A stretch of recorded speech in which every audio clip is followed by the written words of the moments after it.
Boa tarde a todos. Vamos dar início ao nosso evento, que se refere ao bicentenário do júri no Brasil.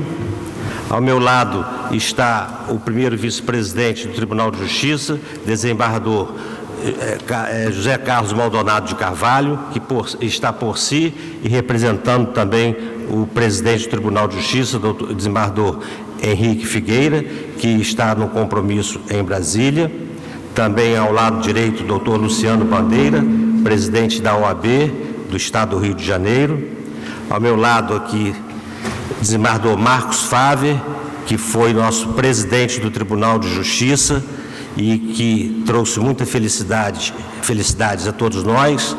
É um dos exemplos que eu tenho na minha carreira. E também ao lado, doutor Bruno Dubé, que é procurador-geral do Estado. Também é uma honra muito grande recebê-lo.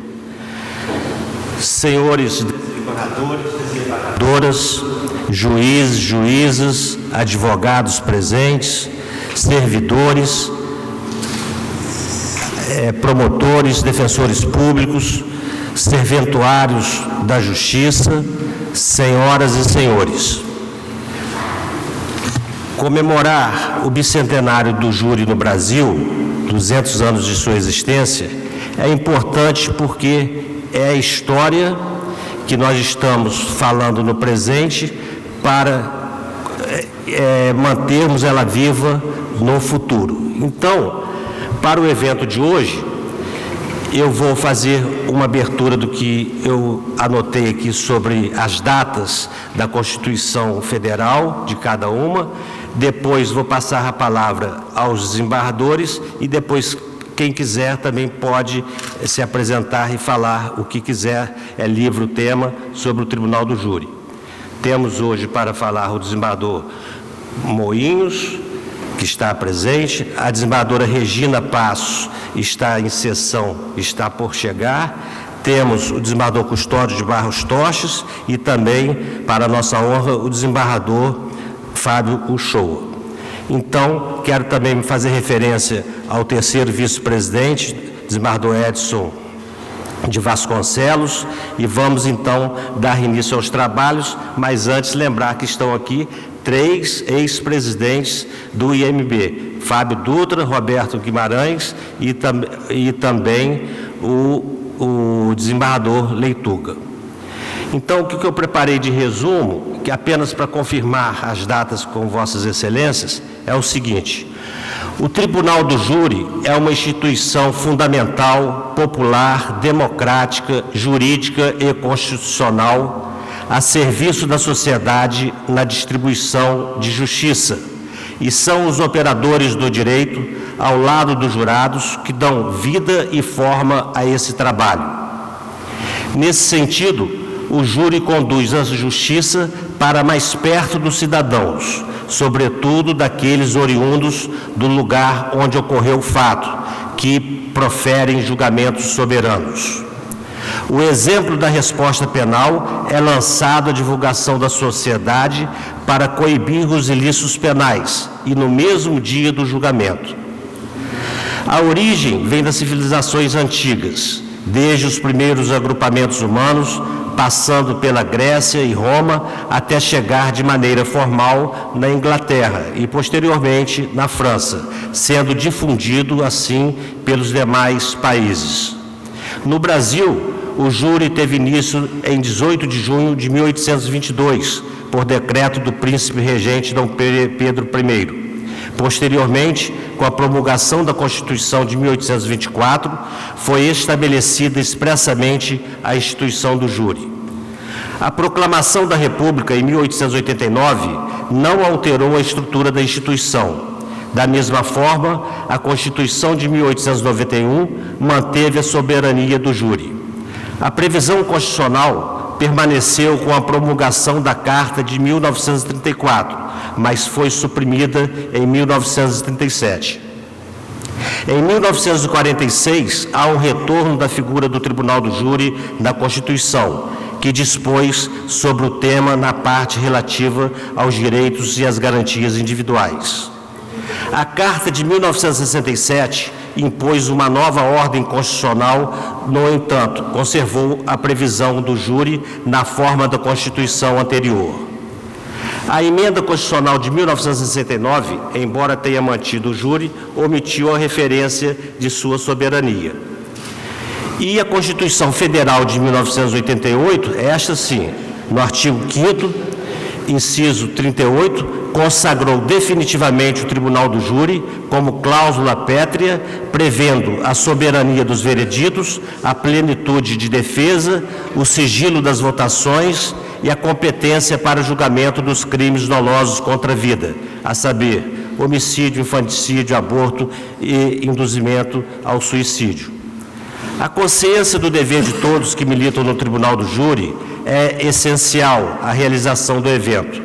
Portanto, juiz, promotor, advogado, defensor público, serventuários, oficiais de justiça e jurados precisam de uma dose especial de prudência, paciência e vontade sistemática e equilibrada de entregar o resultado penal no fim das sessões, cabendo a cada um fazer a sua parte com eficiência e respeito.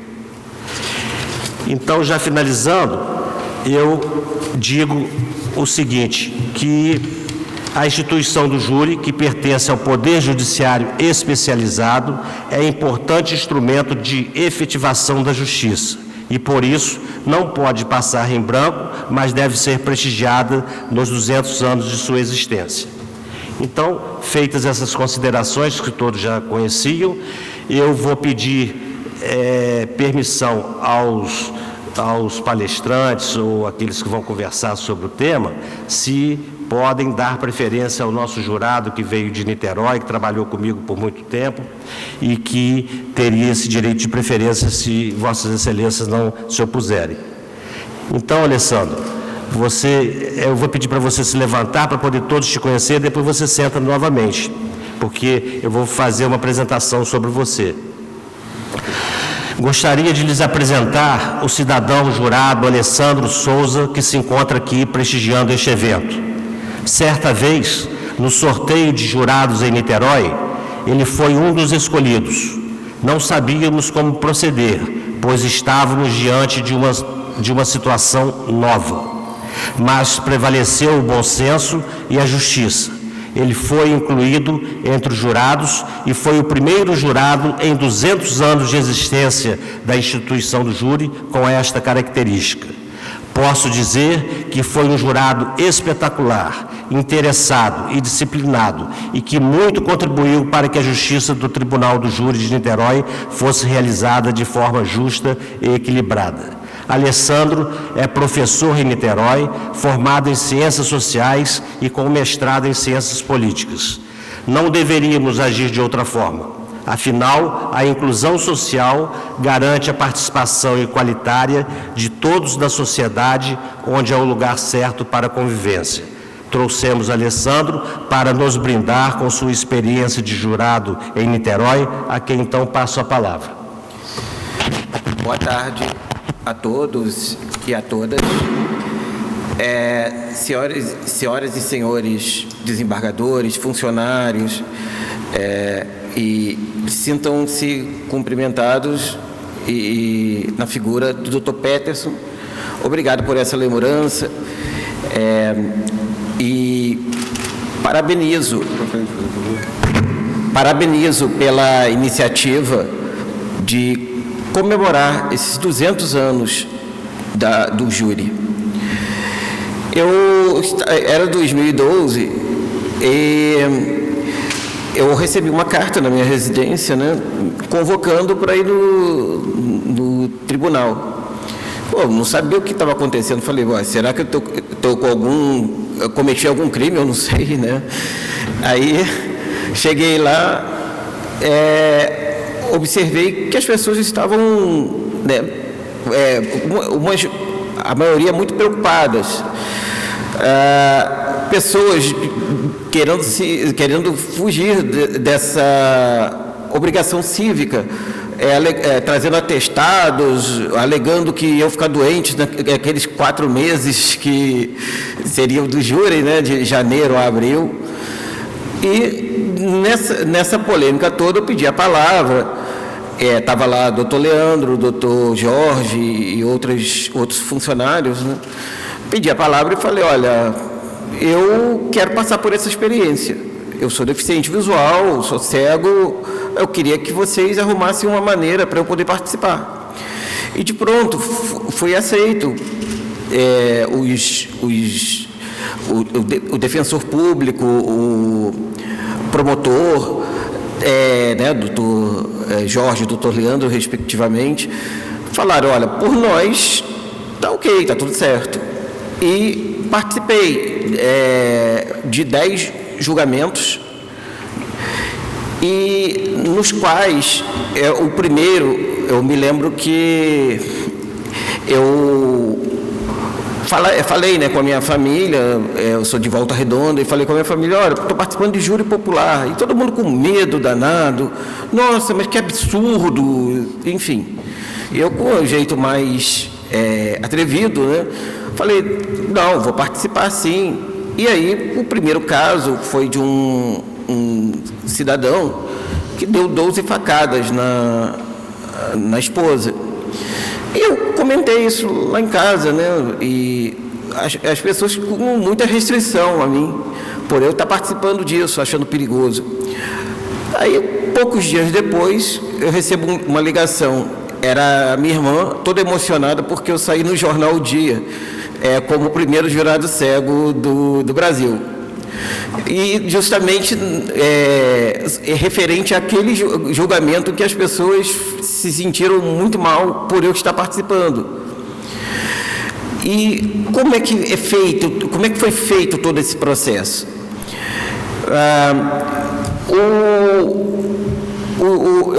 Eu ficava, né, incomunicável como todos os jurados, mas era preciso criar um mecanismo para eliminar a barreira que existia, que é a barreira da comunicação. Só que nem o defensor público, nem o promotor de justiça podiam tocar em nós, jurados. Só que, para narrar determinadas situações, era preciso que tocasse em mim. Então, quem fazia isso? O oficial de justiça.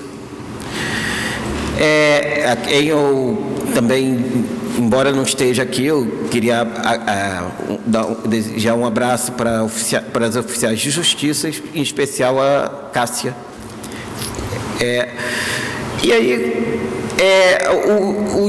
o defensor e o promotor avisavam, mostravam no corpo, né, onde que tinham sido os ferimentos, e a oficial de justiça me mostrava. E era difícil ficar sem rir, né, porque alguns momentos eram momentos cômicos. Não podíamos falar um com o outro, e um maravilhoso cafezinho, né? Toda hora tinha um cafezinho para a gente manter esperto. O juiz, Dr. Peterson, foi brilhante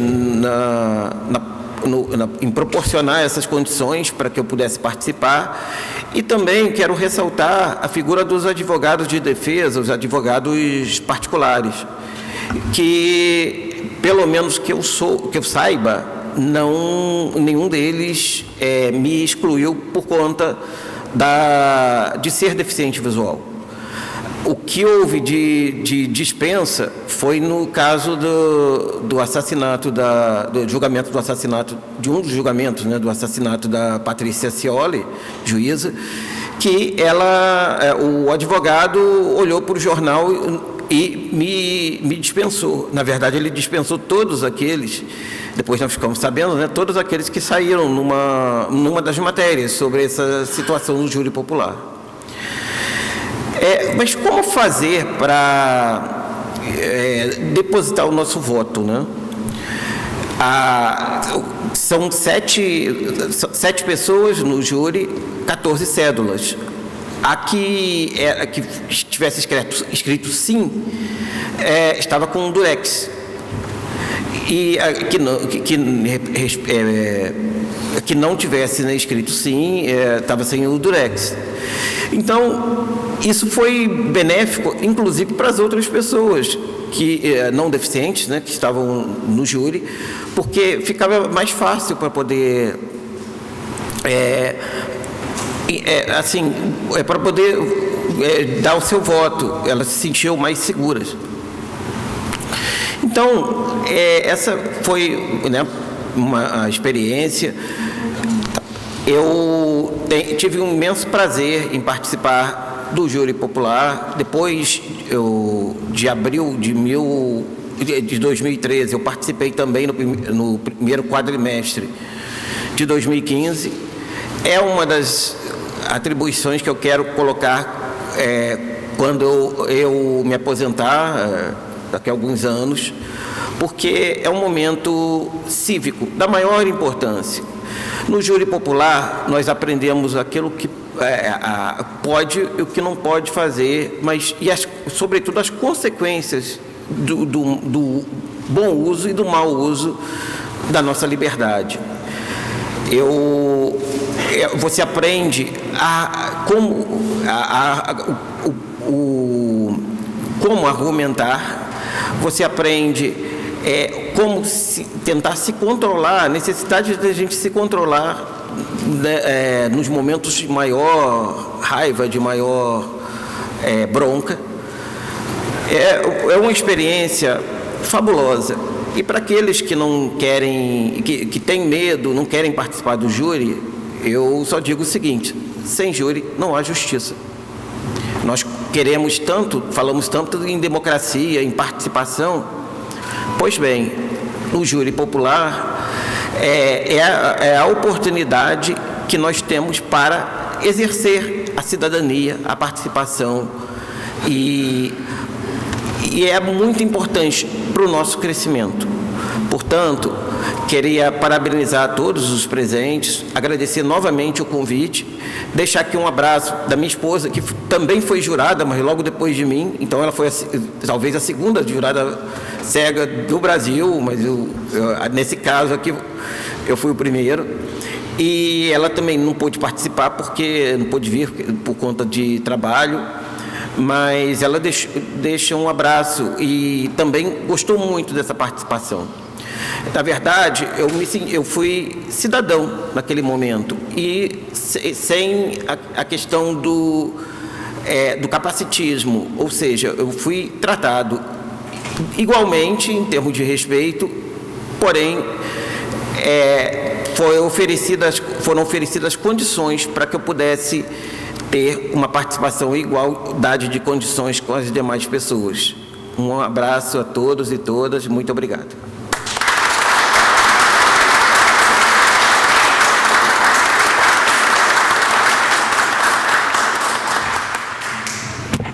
Então, vamos dar prosseguimento aos trabalhos, passando a palavra, então, para o desembargador José Moinhos Pinheiro Filho.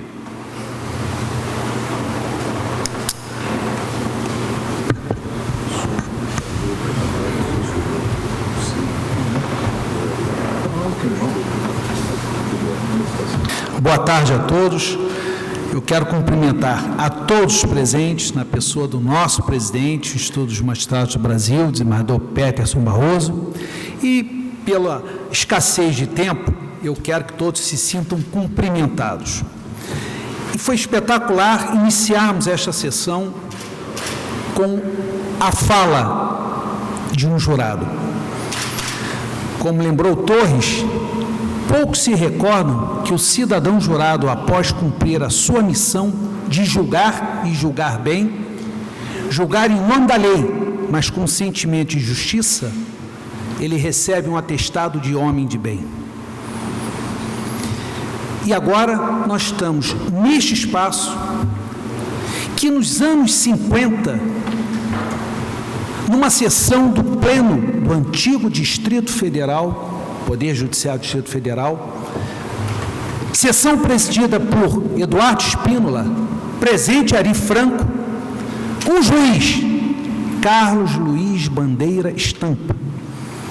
conseguiu que a 26ª Vara Criminal, à época, se transformasse no 2º Tribunal do Júri, que foi sediado inicialmente na antiga Praça do Comércio, hoje Museu França Brasil, Casa de Cultura França Brasil. E na transformação de uma vara criminal no 2º tribunal, porque o primeiro era sediado aqui no Palácio da Justiça, ele conseguiu que presos, numa época em que não havia lei de execução penal, e o sistema penitenciário era bem outro, construíssem, adaptassem e reformassem aquele prédio do antigo comércio para a instalação do 2º Tribunal do Júri. E o detalhe, confirmado por Humberto Teles, um dos maiores tribunos que nós conhecemos. Nenhum dos presos se evadiu. E o 2º Tribunal foi instalado. E depois veio para o novo prédio em 1978. E eu tive ali o privilégio e a honra, como promotor de justiça, exercer a missão ministerial no 2º Tribunal do Júri. Me refiro à bandeira estampa, porque o Instituto dos Magistrados do Brasil não podia ficar aquém, no bom sentido, da advocacia, não podia ficar aquém do Ministério Público, embora o grande embate seja promotor e advogado no júri. Mas por que não? Porque o Instituto dos Magistrados do Brasil lembrou que é um homem, um juiz togado que preside um corpo de jurados, que preside os debates. No Brasil inteiro, homenagens aos 200 anos, pela Lei 18 de junho de 1822, comemora-se esse bicentenário do Tribunal Popular. Amanhã mesmo, na Ordem dos Advogados do Brasil, no plenário Evandro Lins Silva, dos maiores tribunos, haverá uma homenagem pela Associação Nacional dos Advogados Criminalistas e a vários tribunos, inclusive a Fábio Shoa, que presidiu o primeiro Tribunal do Júri por cerca de 14 anos. Talvez seja o decano ou aquele que mais tempo ficou à frente da presidência de um júri. Assim como por muitos anos Peterson Barroso presidiu o júri da comarca de Niterói. O Ministério Público também está fazendo no Brasil inteiro as suas homenagens. E nós, agora magistrados, temos que nos jubilar por estarmos aqui fazendo um registro, contando a história do júri, que eu sei, e bem sei, não tem o amor, não tem o carinho, não tem a predileção de muitos juristas, de muitos advogados, de muitos promotores e de muitos juízes. Só quem vive o júri é que sabe a sua importância. E aí eu fiquei pensando, o que falar nesses 20 minutos que honradamente o presidente concedeu para esta festividade? Pensei em fazer um histórico do júri, mas o presidente facilitou. Mas chamo a atenção para um detalhe que poucos observam. Se o júri foi instituído no período imperial do Brasil, a Constituição de 1891, a primeira edição republicana, citada pelo presidente, afirma: é mantida a instituição do júri. Até os republicanos, e Rui Barbosa estava entre eles, lembraram que não podiam arvorar-se na criação do que veio do Império. E a nossa instituição do júri, evidentemente, como Portugal seguia e tinha relações diplomáticas mais amigáveis com a Inglaterra, seguia o modelo inglês, embora lá, desde 1215, sejam 12 jurados, meu caro jurado, 12 jurados. Mesmo modelo que depois, na Nova Inglaterra, os Estados Unidos, passaram a adotar. O número 12 é por causa dos apóstolos. Até isso foi pensado. Não preciso, então, falar do histórico do júri, até porque os próprios historiadores, cientistas políticos, não conseguem precisar. Cristo foi julgado por um tribunal popular. Quando foi o primeiro julgamento popular? Não se sabe com certeza. E aí, neste momento que estamos nós, magistrados, advogados, promotores, aqui, nesse espaço solene, falando sobre os 200 anos do júri, eu imaginei o que eu posso trazer em homenagem. Me lembrei que em 1995, no primeiro Congresso Nacional dos Promotores do Júri, Evandro Lins Silva foi o patrono. Ele que tinha sido membro do Ministério Público Federal, procurador da República, foi advogado e foi juiz, ministro do Supremo Tribunal Federal. E ele, ao final daquela semana de falas de promotores, de casos, ele encerrou o evento dizendo: eu tenho pena dos promotores, juízes e advogados de hoje, que vão para o júri. E mostrou o seu lamento dizendo: calma, eu não sou contra o júri, ao contrário, vocês, se referindo aos jovens que ali estavam, precisam lutar para ser mantido a instituição do júri. Mas ele disse: quando eu subia na tribuna, eu ia levar para os jurados a questão passional, o empresário que matou o seu adverso por questões econômicas, uma desavença familiar, a explicação do homem que, num delito de trânsito, acabou por matar outro.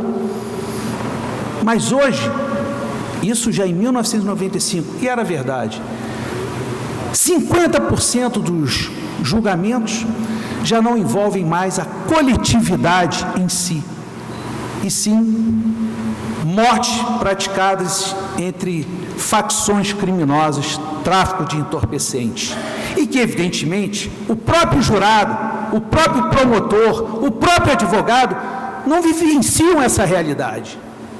Mas há uma outra metade que, felizmente, ainda vem, não por aquele que venha a morrer, evidentemente, mas para que o júri venha julgar aquele homem, aquela mulher, que por qualquer razão, isso será explicado, será sustentado, tirou a vida de alguém.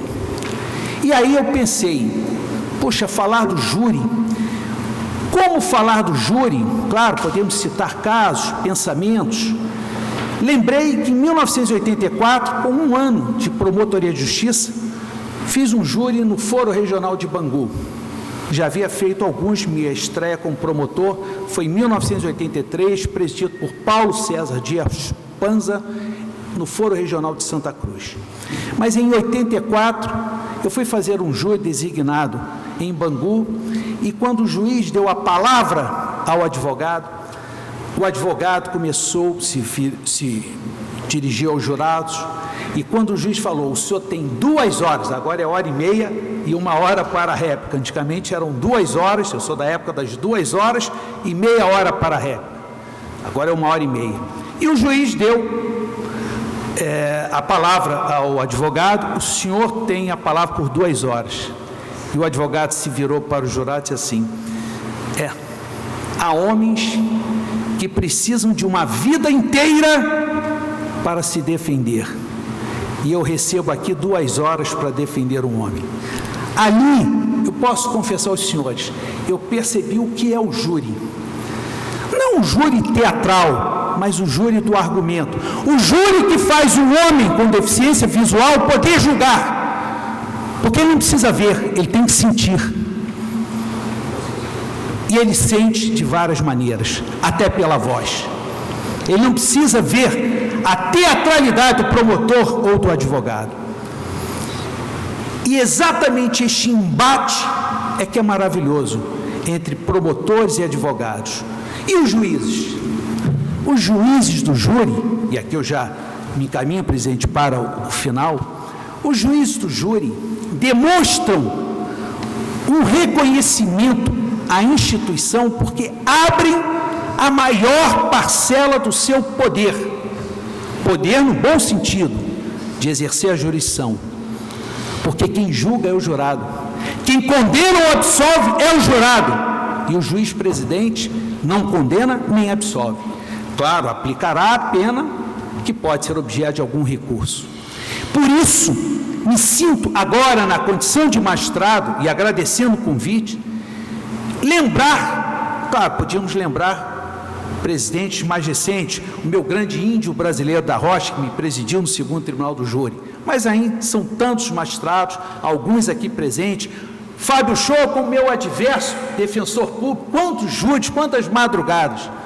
Mas é hora também, aqui, de nós homenagearmos os magistrados. E acho que podemos citar alguns, como Faustino Nascimento, Ari Franco, falei em Bandeira Estampa, Edgar Costa, homens que lutaram para a prevalência da instituição. Eu citei a história do segundo Tribunal do Júri, a sua instalação, pois há um advogado já falecido, mas alguns aqui talvez tenham conhecido, Carlos Araújo Lima, que escreveu Os Grandes Júris e doou metade do que arrecadou com as vendas para a construção e instalação do segundo Tribunal do Júri. E ali, Bandeira Estampa, ao fazer o prefácio do terceiro volume, disse: o júri, e quem ama o júri, sabe o que é a democracia. E o júri é a instituição que mantém a democracia viva entre os homens. O meu tema ficou como direito fundamental da coletividade. Eu fiz de propósito, senhores. Por quê? Na minha Câmara e no grupo de câmaras que o desembargador Peterson também integra, desembargador Luciano Barreto, eu sou da 6ª Câmara Criminal, efetivo, e do 3º grupo de câmaras. Eu costumo ficar vencido, sempre com uma ressalva, quando o recurso da defesa ou do Ministério Público é com base no artigo 593.3d do Código de Processo Penal. Decisão manifestamente contrária à prova dos autos. Isso é uma disposição infraconstitucional. E por que eu fico vencido? E Peterson, Luciano bem sabe. Porque eu coloco que a decisão do júri é soberana. Soberana por ser direito fundamental. Mas, com todas as vênias, equivocadamente se fala direito fundamental do indivíduo. Não! O artigo 5º da Constituição fala em direitos fundamentais, individuais e coletivos. Nem tudo que está no artigo 5º é direito fundamental do indivíduo. O será indiretamente. O júri é direito fundamental da coletividade. E nós, juízes de 2º grau ou de 3º grau, não podemos reformar uma decisão dos jurados. Mesmo aquela que entendemos absurda, porque o jurado é o que decidiu. A ele foi dado todas as questões para a decisão. O contraditório, a ampla defesa. Agora, podemos sim, evidentemente, porque é um juiz togado que aplica a pena. Alterarmos a pena, se injusta ou se efêmera diante do fato, num recurso ministerial para aumento de pena. Podemos sim reconhecer uma nulidade, que isso não cabe aos jurados, a discussão. Mas se a decisão dos jurados for pela condenação ou pela absolvição, vamos respeitar o direito fundamental da coletividade e manter a decisão, porque não cabe ao juiz, porque não gostou ou discorda da decisão, afrontar a soberania do júri. Presidente, a mesa inteira e os aqui presentes, eu os cumprimento por dedicarem o seu tempo, a nossa grande Ivone também aqui presente, Ivone Caetano, que eu tanto tenho apreço, por estarmos juntos em homenagem a uma instituição que diz Bandeira Estampa: o júri, e amar o júri é amar e defender a democracia. Obrigado.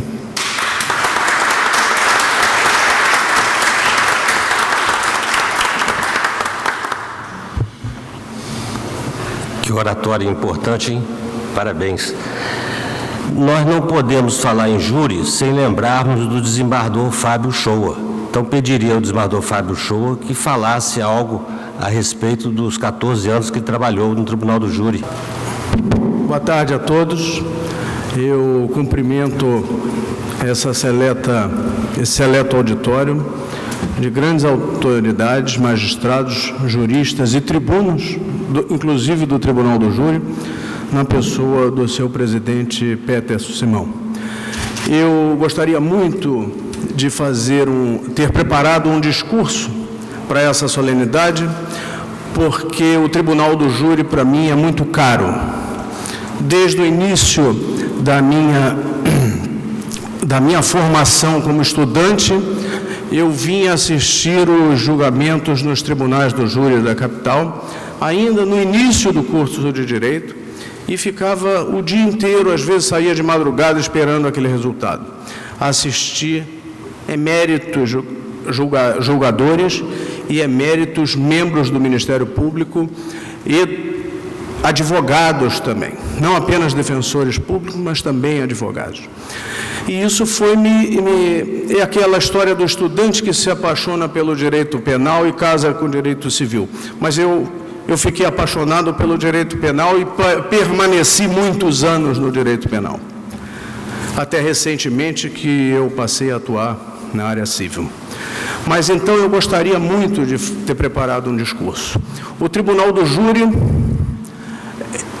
dos poderes da República, é o mais democrata, porque é o único em que o cidadão exerce um dos poderes da República pessoalmente, sem interposta pessoa, sem eleger seus mandatários. Ele exerce um dos poderes da República, que é o poder de julgar pessoalmente, e são selecionados pelos critérios legais.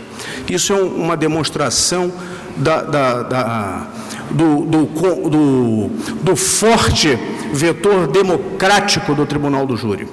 E foi justamente no Tribunal do Júri que os grandes tribunos e a própria advocacia criminal foi passo a passo ganhando projeção nacional e como símbolo até do direito, porque todos, na formação, nos filmes de televisão e no cinema, a história é sempre um caso criminal.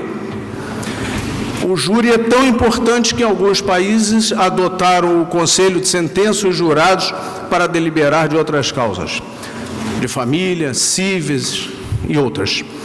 No entanto, nós aqui no Brasil já tivemos uma experiência também de julgar outras causas, nos casos de crime de imprensa, mas ficamos apenas nos crimes dolosos contra a vida. Quando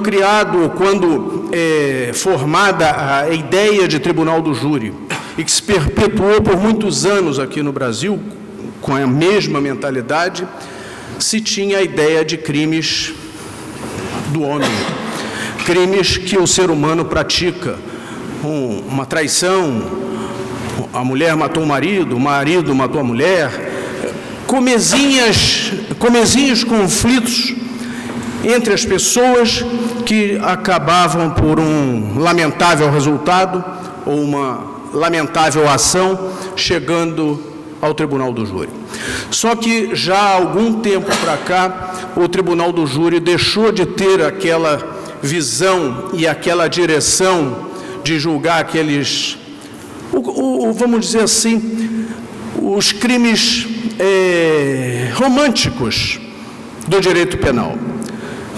Hoje, o que se concentra no Tribunal do Júri, nos tribunais de júri em geral, e especialmente Rio e São Paulo, é justamente essa barbárie que vivemos de guerras de facção, um traficante matando o outro, troca de tiros com polícia, tudo envolvendo tráfico, tudo envolvendo quadrilhas e agora a tal da milícias e narcomilícias.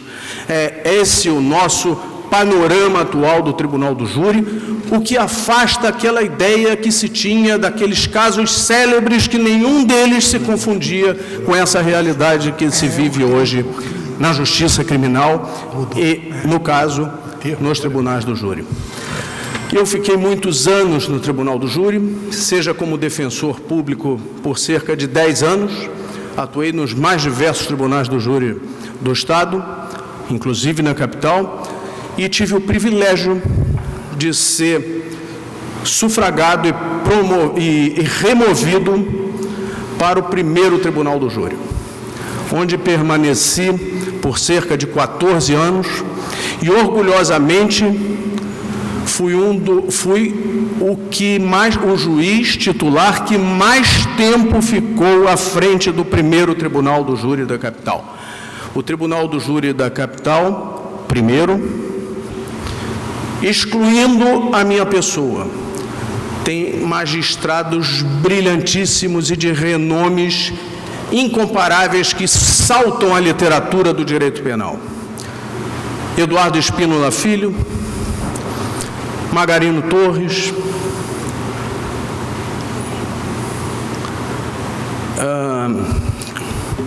Franco, como é que Edgar Costa, Ari Franco e tantos outros, inclusive os mais recentes que chegaram à presidência do Tribunal de Justiça do Rio, como o desembargador Gama Malcher, que também foi titular do primeiro Tribunal do Júri. É uma experiência muito interessante, eu fiquei muito confortável, eu fiz muitos julgamentos, me dediquei de corpo e alma, diuturnamente, para colocar em dia os processos do primeiro Tribunal de Júri, e com o apoio do Ministério Público, com a doutora Patrícia Glioshi, hoje Procuradora de Justiça, também uma grande promotora de júri, juntamente com a Defensoria Pública, e o apoio dos advogados também, conseguimos levar a cabo uma imensidão de processos que esperavam julgamento. Eu tive o privilégio também de participar, ainda como defensor público, de embates no júri com hoje o desembargador Moinhos, meu ex-advérsario ferrenho. Eram brigas horrorosas, mas muito prazerosas para mim, e eu fui ali me lapidando, fui aprendendo, e com certeza em algum momento eu usei tudo aquilo que aprendi.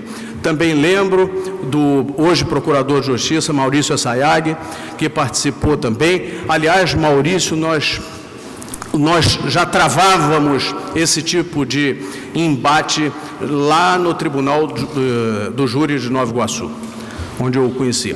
E eu não quero me estender nominando, eu tenho admiração por diversos promotores de justiça e diversos advogados que eu assisti falando no júri, mas eu não quero me concentrar nisso, que eu vou ser injusto e vou deixar de mencionar alguns que me são muito caros, inclusive. Bem, eu peço desculpas pelo improviso, mas eu falo muito emocionado isso que eu acabei de falar. Muito obrigado, uma boa tarde.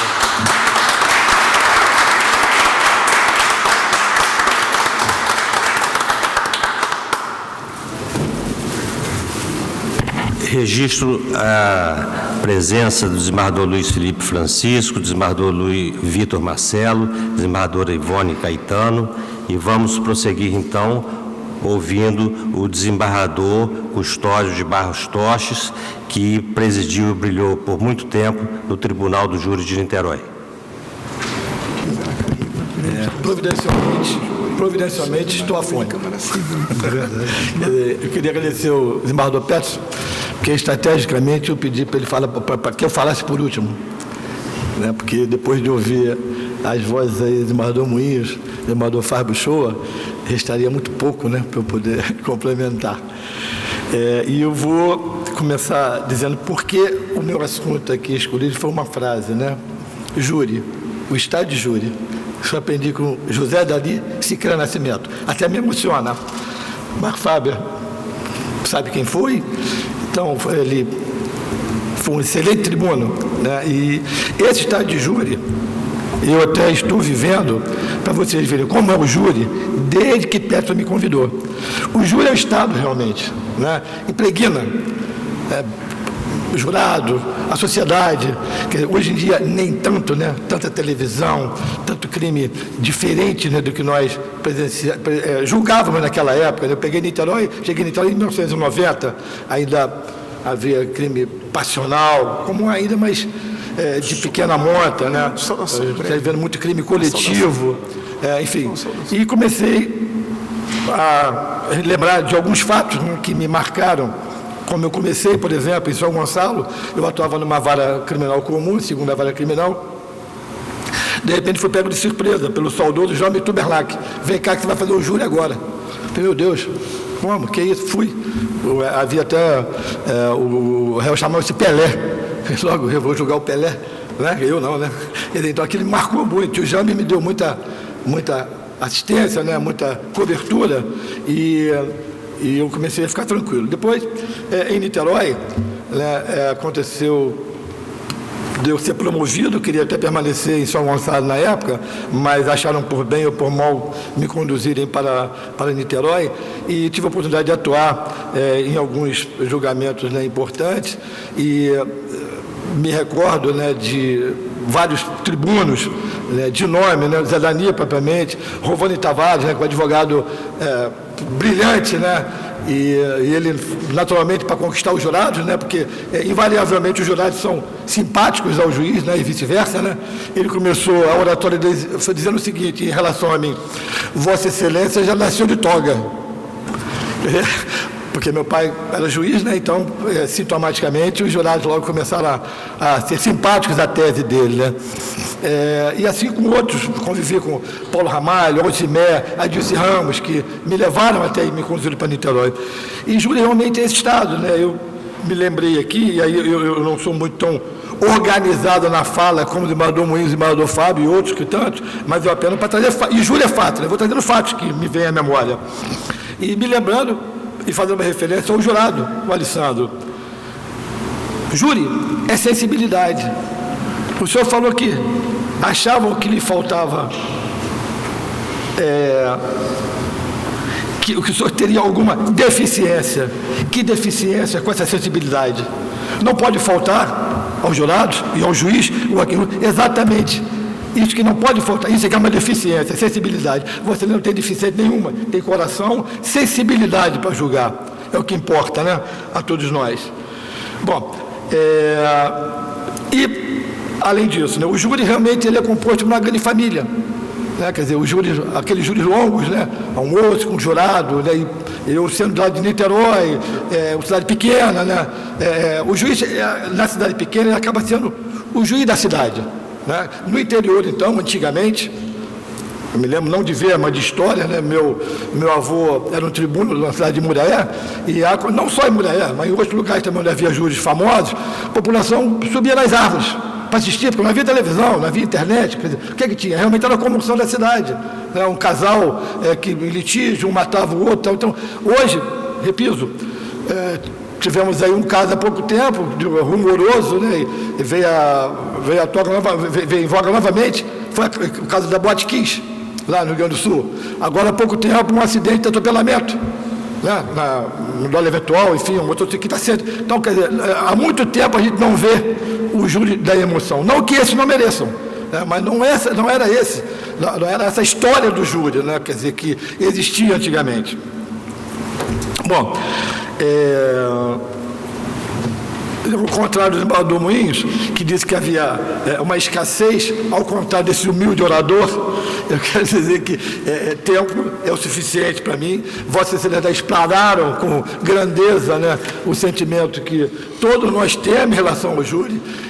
Esse lugar, o pomposo não é pomposo, esse lugar é um lugar de respeito, né, um lugar de oratória, né, um lugar de democracia realmente, né? Onde a gente vive. O desembargador Fábio, o desembargador Moinhos falou alguma coisa em relação a réu, e eu me lembrava o seguinte: você numa vara singular, o réu, ele está ali sozinho, quando muito, né? Lógico que necessariamente o advogado de defesa, pouco familiar, sala pequena, o Estado se impondo em relação no júri, por mais que ele esteja, hoje não, né, mas algemado, quando necessário era, invariavelmente, ali ele está um pouco menos inseguro. Talvez ele veja ali a sociedade, mais gente, né, ouvindo, e era muito comum, eu sempre muito atento, né, durante o júri, e em Niterói havia, geralmente nos crimes de mais importância, muita gente presente, invariavelmente eu via alguém balançando lá, né, não, quer dizer, há aquele comentário, existe aquele senso na comunidade, é culpado inocente, igual impedimento, né? Não é ou não é. Então, realmente, a cidade vive o crime, né? A cidade, com pessoas conhecidas, vive crime lá, coisa assim da Arca da Velha, como diria Mair, né? Quer dizer, um cidadão matou um garoto de 18 anos por causa de briga no elevador. Fecha a porta, não fecha a porta. Veja que absurdo, mas é o crime do júri. Aquele crime, de repente, a pessoa nunca mais A pessoa também está presa, vai ficar presa o resto da vida. Então, júri é isso. Vocês me desculpem, eu disse provavelmente estou um pouco afônico, isso talvez os prive de eu falar mais, mas eu queria trazer que foi com muita emoção que eu aceitei esse convite, como a gente tem que ser, como juiz ou como cidadão, se entregar com emoção aquilo que faz. Então, dito isso, agradeço a paciência de Vossas Excelências.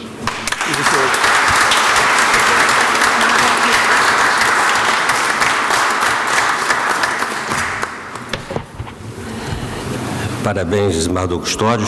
Para rememorar a história do júri, especificamente Niterói, quero lembrar que o primeiro a atuar no júri lá, ou um dos primeiros, foi o desembargador José Carlos Maldonado de Carvalho. E quero também registrar a presença do desembargador Cairo Ítalo, registrar a presença do advogado criminalista de Niterói, doutor Enio, dos serventuários que trabalharam no Tribunal do Júri. Pergunta ao doutor Luciano se quer usar da palavra. Sim, só. Então, está franqueado. Obrigado, presidente, desembargador Peterson Simon. Em nome de quem cumprimento a todos os membros do Instituto dos Magistrados, o desembargador José Carlos Maldonado, a pessoa de quem cumprimento o Tribunal de Justiça do Estado do Rio de Janeiro, Bruno Dubê, Procurador-Geral do Estado, na pessoa de quem eu cumprimento todos os advogados públicos do Estado do Rio de Janeiro, desembargador Marcos Faver, e rapidamente dizer apenas que nessa comemoração de 200 anos do Tribunal do Júri, orgulha muito a Ordem dos Advogados participar aqui nesse plenário histórico dessa comemoração, porque da relevância e da importância da advocacia para essa instituição. Eu ouvi as falas ali com muita atenção, mas observei que o desembargador Muiz está com o livro de Alfredo Tranjan ali, a beca surrada, e vários advogados importantíssimos construíram essa história com a sua eloquência, a sua capacidade, o ministro Evandro Lins e Silva. Então, é importante a advocacia saudar, estar presente e dizer que o Tribunal do Júri terá com certeza, mais 200 anos para comemorar. Muito obrigado.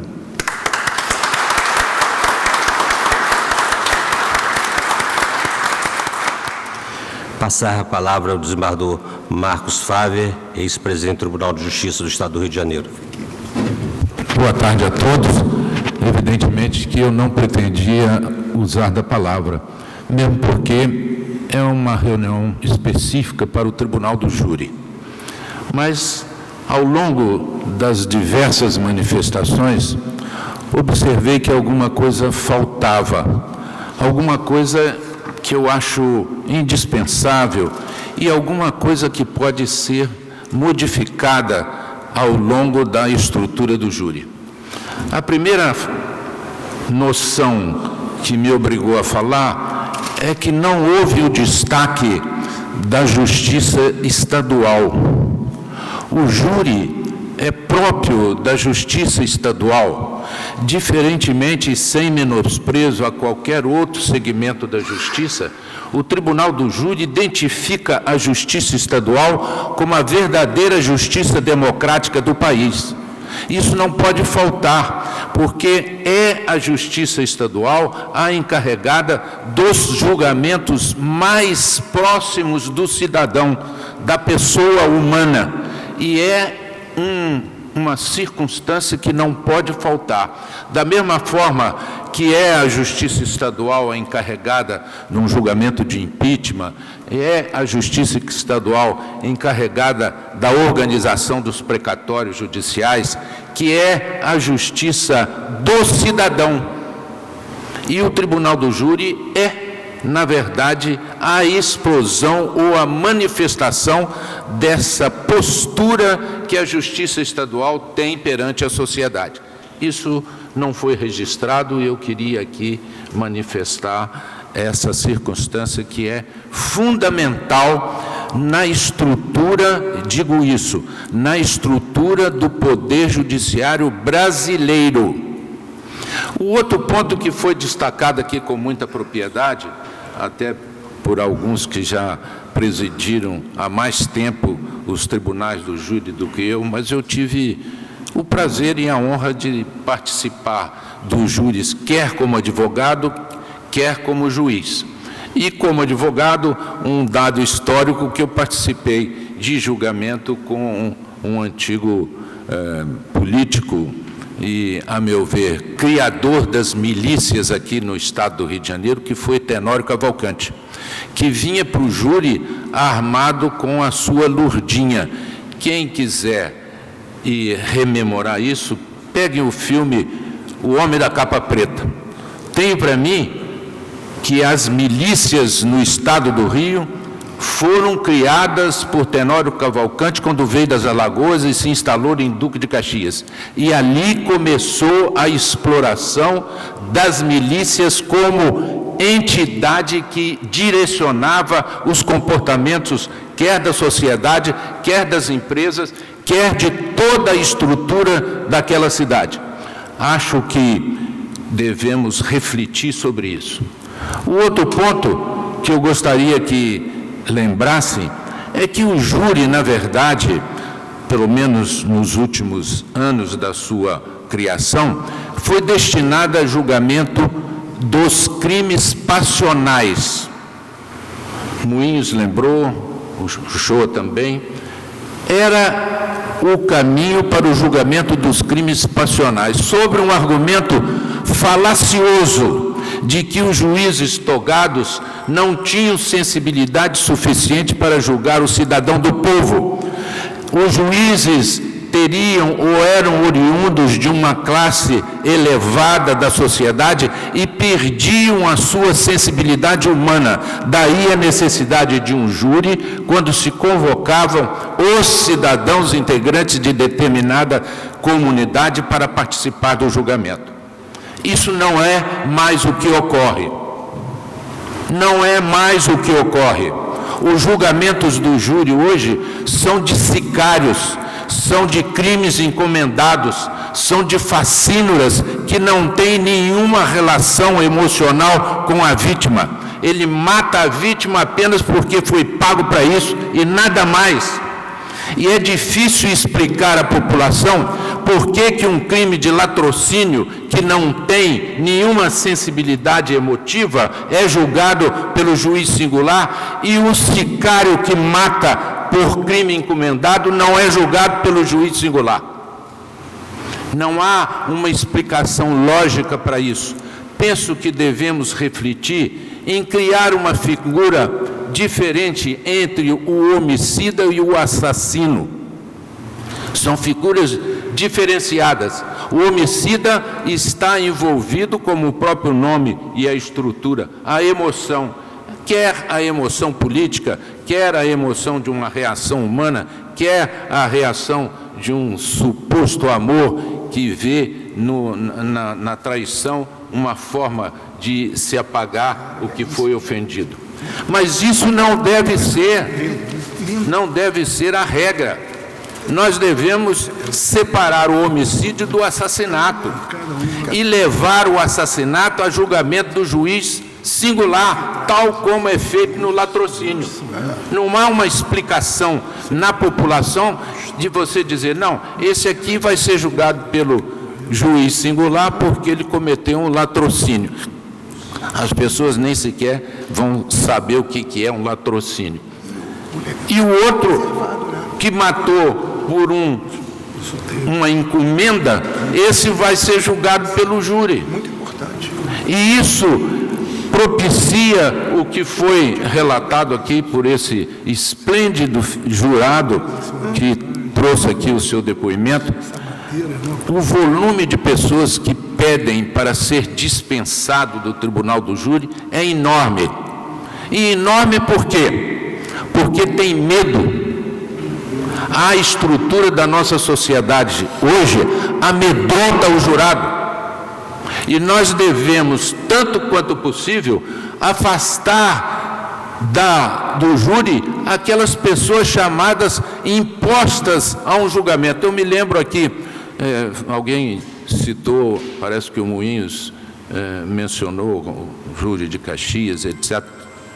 O Fernandinho Beiramar, preso em Bangu 3, cometeu um assassinato em diversos outros presos e teria que ser julgado por pessoas de Duque de Caxias, porque ali no local do crime foi que aconteceu.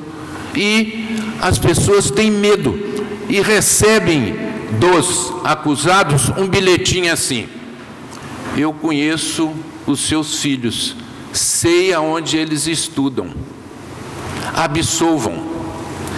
Eu conheço o seu trabalho, vejo o seu horário de entrada e de saída, absolvam.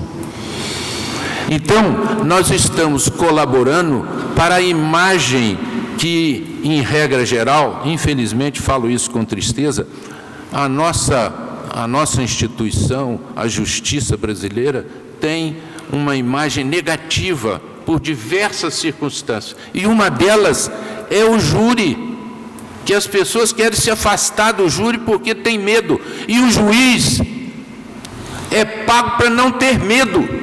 O juiz togado não pode ter medo. Não há salvação para o juiz covarde. Mas não podemos fazer essa exigência para um jurado que tem família, que tem preocupações outras. Então, se nós criássemos uma separação igual do latrocínio, de que o assassinato encomendado seria julgado pelo juiz singular, nós livraríamos muitos jurados dessa situação desagradável e do juízo de pedir dispensa do julgamento.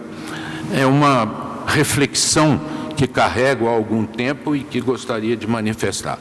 Mas quero também, aqui em homenagem ao Moinhos, e dizer o seguinte: ele fez referência a um dos mais talentosos advogados do júri que passou por aqui, não aqui nesse salão, no outro, do lado de lá, Humberto Telles.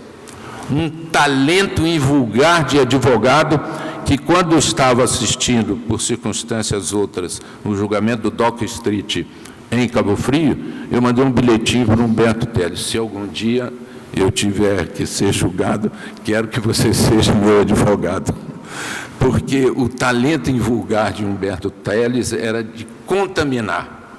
E outro detalhe, eu não sei se todos que participaram aqui do júri já tiveram, eu estava comentando isso, um ponto hilariante. Os advogados do júri gostavam de tomar um uísquezinho, uma bebida durante o julgamento, aqui do lado. E muitos deles saíam cambaleando do tribunal, segurando nas paredes aqui do tribunal, porque a empolgação do júri, aliada a uma dosezinha de uísque ou de cachaça, faziam com que eles...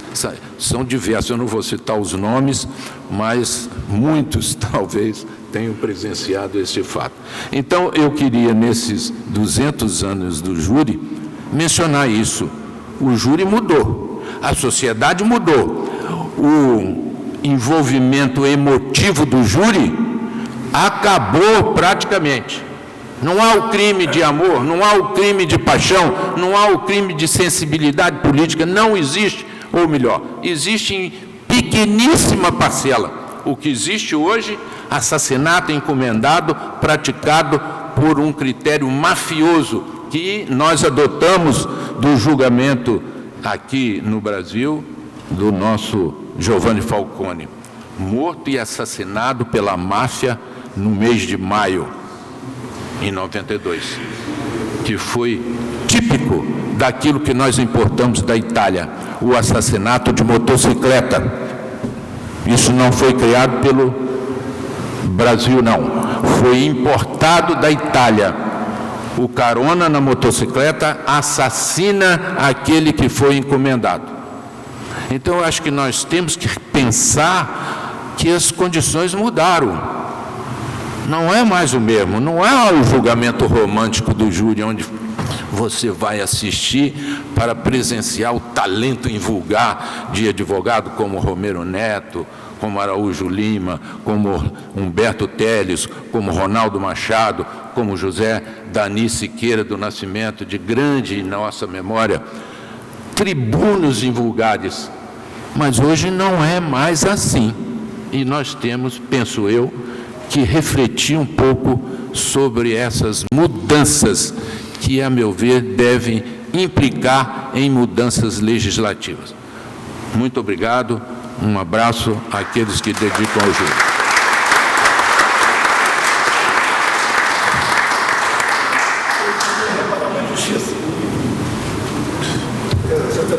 Não sou nada organizado, eu queria reparar uma injustiça. Em 1987, passando na primeira prova aí de civil, uma pessoa me pegou pelo braço. Luiz César Bittencourt. Uma homenagem para ele. É verdade. Grande juiz do júri na Baixada.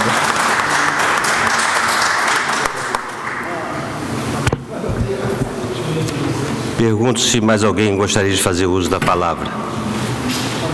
Quero aproveitar a oportunidade e agradecer ao desembargador Antônio Carlos Esteves Torres, que esteve representando o Instituto dos Magistrados do Brasil ontem no evento na OAB, referente à proteção dos deficientes.